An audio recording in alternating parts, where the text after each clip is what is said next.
কথাবার্তা পরিষ্কার। 1 জুলাই গিয়েছে, আরেক জুলাই আসবে। এক গণ অভ্যুত্থান গিয়েছে, আগামী গণ অভ্যুত্থান আসতে যাচ্ছে। যদি না হয় সংসদে, সমাধান হবে রাজপথে। নতুন গণ অভ্যুত্থানের প্রস্তুতি নিন, দেখা হবে বিজয় ইনশাআল্লাহ। প্রশ্ন হচ্ছে, ক্ষমতার পালাবদলের পর আমাদের ডিজিএফআই কেন ভারত ভ্রমণের প্রতি এত গুরুত্ব দেওয়া শুরু করলো? পররাষ্ট্রমন্ত্রী ক্ষমতায় আসার পর প্রথম রাষ্ট্রীয় সফর কেন ভারতে করে? আমাদের ম্যানেজ বোর্ডের প্রধানমন্ত্রী কেন তার প্রথম রাষ্ট্রীয় সফর ভারতে হবে বলে অলরেডি ঘোষণা দিয়েছেন?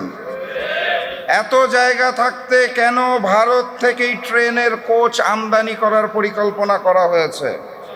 যেই ভারতে সার নাই, তারা চায়না থেকে সার আমদানি করছে। সেই ভারতের কাছে, যাদের নিজেদেরই নাই, তাদের কাছে আমরা কেন সার চেয়ে প্রস্তাবনা পাঠাচ্ছি?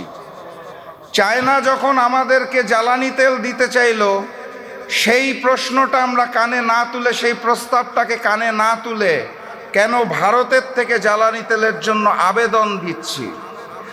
জুলাই জাদুঘর উদ্বোধন না করার পিছনে কাদের ষড়যন্ত্র চলছে? কেন সন্ত্রাসী সংগঠন ইসকনকে বাংলাদেশে 120 কোটি টাকার জমি মাত্র 2 লক্ষ টাকায় তুলে দেওয়া হয়েছে? ব্যাংক লুটেরাদের হাতে আবারও কিভাবে করে ব্যাংকগুলো তুলে দেওয়া হচ্ছে? প্রশ্ন করতে হবে, শিলং থেকে ট্রেনিং প্রাপ্ত সেই নেতা, যিনি বর্তমানে বাংলাদেশের প্রক্সি প্রধানমন্ত্রী, তার হাতে কেন আমার এই সোনার বাংলা? সংগ্রামী সাথী এবং বন্ধুগণ, আমরা আকাশে ওই ঘুড়িটাকে দেখতে পারি। ঘুড়ির সাথে যেই সুতাটা থাকে, তার কিছু অংশ দেখতে পারি, কিছু অংশ পারি না। সেই সুতার মধ্যে থাকে ডিপ স্টেট, সরকার, কমিশন, প্রশাসন, মিডিয়া। কিছু কিছু অংশ দৃশ্যমান হয়, কিছু কিছু হয় না। এই ঘুড়ি আর সুতার পিছনে যেই নাটাই থাকে, সেই নাটাইটাকে আমরা দেখতে পারি না। বাস্তবতা এটাই, ক্ষমতার পালাবদলে ওই নাটাইটা এই মুহূর্তে আবারও ভারতের হাতে চলে গিয়েছে। এখন প্রশ্ন করতে পারেন, ভারত কেন গণভোটকে মানতে চেয়েছে না? কেন তারা জুলাইকে ভয় পাইছে? কারণ খুব সাধারণ। অগাস্ট মাসের 5 তারিখে শুধুমাত্র ফ্যাসিস্ট শেখ হাসিনা এবং আওয়ামী লীগের পতন হয়নি, সেদিন ভারতীয় আধিপত্যবাদ বাংলার জমিন থেকে পরাজিত হয়েছিল। তারা নতুন করে সেই আধিপত্যবাদকে ফেরত পেতে চায়। আমার 2 ছোট ছোট সন্তান আছে। তারা যখন দুনিয়াতে আসে এবং বড় হওয়া শুরু করে, আমি তাদের শিক্ষা দিতাম। যখন পড়াতাম, আমার মনে আছে, আমি বলতাম A for Apple, B for ball. Hindustan, Bharat আমাদের শিখাতে চায় A for Awami League, B for BNP. ভারতের পরিকল্পনায় আওয়ামী লীগের অসমাপ্ত কাজকে পূরণ করার জন্য যেই বিএনপি দায়িত্ব গ্রহণ করেছে, সেই বিএনপি এবং ভারতের আধিপত্যবাদকে আমরা মেনে নেব না ইনশাআল্লাহ। বিএনপি শুধু গণভোট হয়েছিল না জাতীয় সংসদের ভোট হয়েছিল? একই দিনে 2টো ভোট, তার মানে একটার সাথে আরেকটা সম্পৃক্ত, আলাদা করার সুযোগ নাই।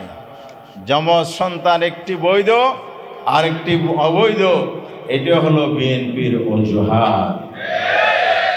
আমরা বলতে চাই, এই বৈধতার প্রশ্ন উঠলে জাতীয় সংসদ নির্বাচন এবং সরকার বৈধ।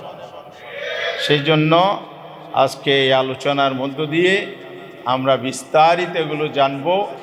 আমাদের যিনি কিনোট পেপার উপস্থাপন করবেন, সেখানে এগুলো বর্ণনা আছে। বিজ্ঞ আলোচক বৃন্দ সে আলোচনা করব। আমি এইটুক বলে শেষ করতে চাই, জনগণের বিরুদ্ধে আপনারা সংসদে অবস্থান নিয়েছেন, বিরোধী দল শক্তিশালী অবস্থান নিয়েছে জনগণের পক্ষে। আর সমাধানের জন্য আমরা অপেক্ষা করছি সংসদে হোক। কিন্তু আপনারা যা শুরু করেছেন আওয়ামী ফেসিবাদী কায়দায়, সেখানে যদি সমাধান না হয়, জনগণ রাজপথের সমাধান করবে ইনশাআল্লাহ। বিএনপিকে স্মরণ করাতে চায়, বাংলাদেশে গণভোটও নতুন নয়, গণঅভ্যুত্থানও নতুন নয়, 24 শেষ অভ্যুত্থান নয়। যদি সমাধান না হয়, আপনাদেরকে 96-এর পতনেরই শুনতে হবে, আবার শুনতে হবে আপনাদেরকে স্বৈরাচারের 90 সালের অভ্যুত্থানের সেই পরিস্থিতি। অন্তর্বর্তীকালীন সরকারের প্রতিশ্রুতি মোতাবেক সংস্কারের কথা ছিল। সংস্কারের উদ্দেশ্যে অন্তর্বর্তীকালীন সরকার ঐকমত্য কমিশন গঠন করে। সেখান থেকেই বিগত দিনের সংকট উত্তরণে যে অন্তর্বর্তীকালীন সরকার অভ্যর্থনের মাধ্যমে এসেছিল, তার প্রতিশ্রুতি বাস্তবায়নের মধ্য দিয়ে এই সংকট উত্তরণকে টেকসই করার জন্যই উদ্যোগ নেওয়া হয়েছিল। দুর্ভাগ্যজনক হলো সত্য, যে প্রত্যাশিত নির্বাচন নিয়ে প্রশ্ন আছে, তথাপি বিরোধী দল রায় মেনে নিয়ে, ফলাফল মেনে নিয়ে সংসদ দিয়েছিল।